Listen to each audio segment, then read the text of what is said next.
Hello दोस्तों, स्वागत है आपका हमारे यूट्यूब चैनल पर।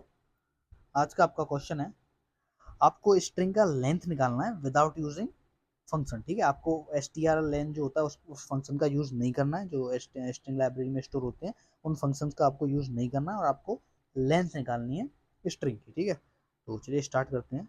इंक्लूड studio.h मेन फंक्शन में आते हैं एंड मेन, और यहाँ पे मैं एक स्ट्रिंग लेता हूँ chr str और साइज दे दिया उसका 100। ठीक है, और मैं इसका इनपुट लेता हूँ, एफ गेट से इनपुट लेते हैं, enter string here.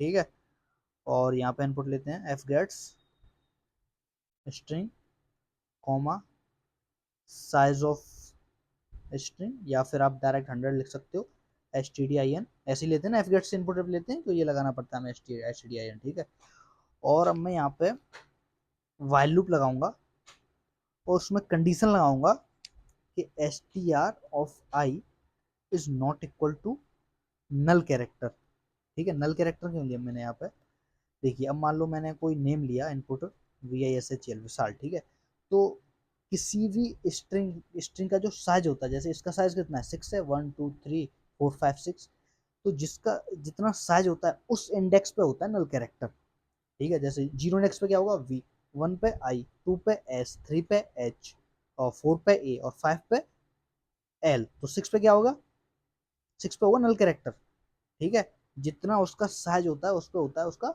Null character. तो हमें कहाँ तक जाना है, जितना उसका साइज है उससे एक कम तक। ठीक है, इसका साइज कितना है 6, तो हमें 6 से 5 तक जाना है, 5 तक हमें एल को चेक करना है। ठीक है, तभी तो हमें लेंथ पता चलेगी स्ट्रिंग की।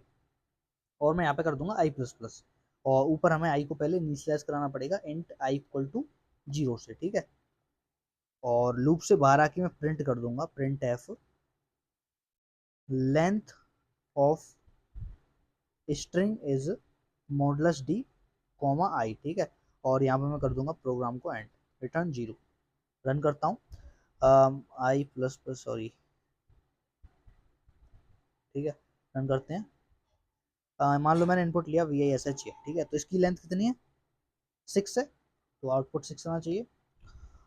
7 7 कैसे आ रहा है, थाला फॉर रीजन हाँ, एफ गेट्स इनपुट लिया है ना मैंने, तो एफ गेट्स क्या करता है, जो नेक्स्ट लाइन होती है उसको भी कैरेक्टर में लेता है, next line new line character होता है वो। ठीक है, उसको भी इंक्लूड करता है एफ गेट्स। ठीक है, अब इसके लिए आप क्या कर सकते हो, या तो एफ गेट्स इनपुट मत लो, या तो आप स्कैन एफ से लो। ठीक है, scan F modulus S comma str, या तो आप ऐसे इनपुट ले सकते हो। str मैंने क्यों लिया यहाँ पे, ठीक है, मैंने ये क्यों नहीं लगाया, ये मैंने इसलिए नहीं लगाया क्योंकि जो एरे होता है वो खुद एक पॉइंटर होता है।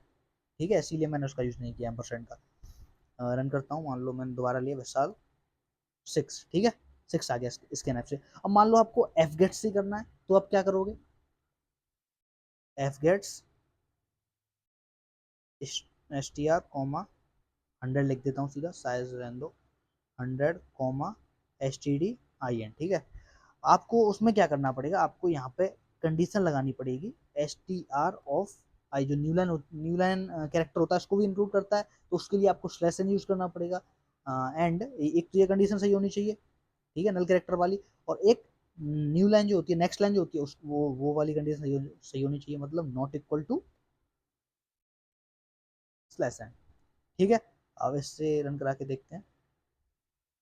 कहाँ पे एरर आ रहा है, str ऑफ आई, सॉरी, यहाँ पे सेमीकोलन। रन करते हैं, मान लो मैंने लिया गुड, और ये कर दिया GOOD गुड। ठीक है, एंटर करते हैं, लेंथ ऑफ स्ट्रिंग इज 4। ठीक है, हम मान लो कुछ भी ले लेते हैं,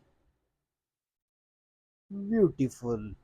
एंटर करते हैं, ब्यूटीफुल में कितने कैरेक्टर हैं, 1 2 3 4 5 6 7 8 9। ठीक है, 9 कैरेक्टर हैं, तो लेंथ ऑफ स्ट्रिंग इज 9। ठीक है, उम्मीद करते हैं आपको क्वेश्चन समझ में आया होगा। मिलते हैं नेक्स्ट वीडियो में।